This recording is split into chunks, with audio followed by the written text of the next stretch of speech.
La période de l'histoire, c'est l'époque dite ptolémaïque ou lagide. Ce sont les successeurs d'Alexandre le Grand qui ont régné pendant 3 siècles en Égypte. Donc on est juste là avant l'époque romaine. On pourrait être au début du 1er siècle avant Jésus-Christ par exemple.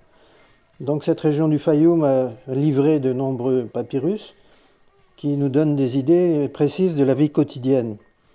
Le but de ces dessins, c'est de nous remettre dans l'ambiance, donc l'observateur puisse comprendre de quoi il s'agit. Alors là, la scène, c'est une Égyptienne qui se plaint d'avoir été rudoyée par un homme très violent ici, qui l'a menacée de la rouer de coups avec un bâton, qui a voulu l'expulser de chez elle, devant les ouvriers qui avaient construit sa maison.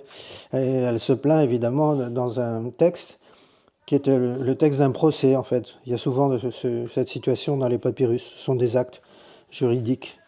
Alors elle a ses enfants avec elle, on essaie de dramatiser un peu. Devant un mur, ce qu'on voit beaucoup en Égypte, c'est des murs de roseaux qu'on voit derrière là. Car on profite de ces planches pour donner des idées de l'architecture, de détails. Là, il y a un pigeonnier, les fameux pigeonniers égyptiens, très hauts, très monumentaux. Et puis alors, évidemment, les activités agricoles.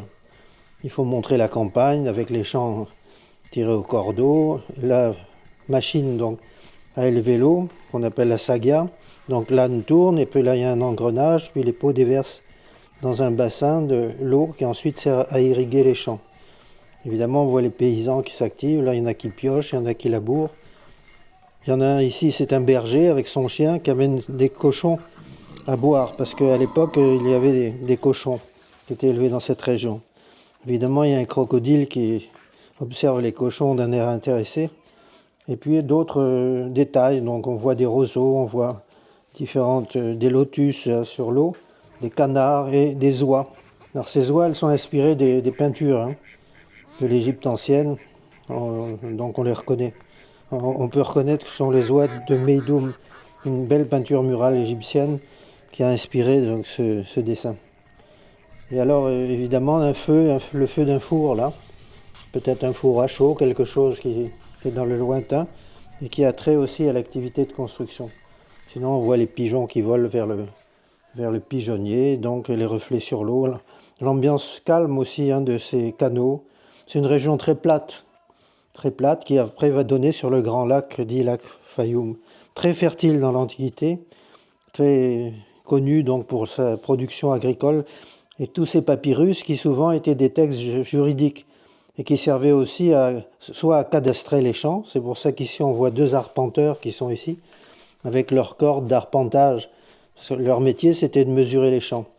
Et mesurer les champs, c'est aussi permettre aux impôts d'être calculés. Donc c'était une période pendant laquelle les impôts étaient très lourds. Donc tout ceci était mesuré et faisait l'objet après de taxes.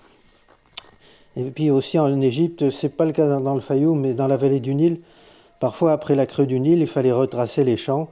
Et donc c'était le métier des géomètres et des arpenteurs de retracer les champs, afin de surveiller donc tout cet aspect là cadastral.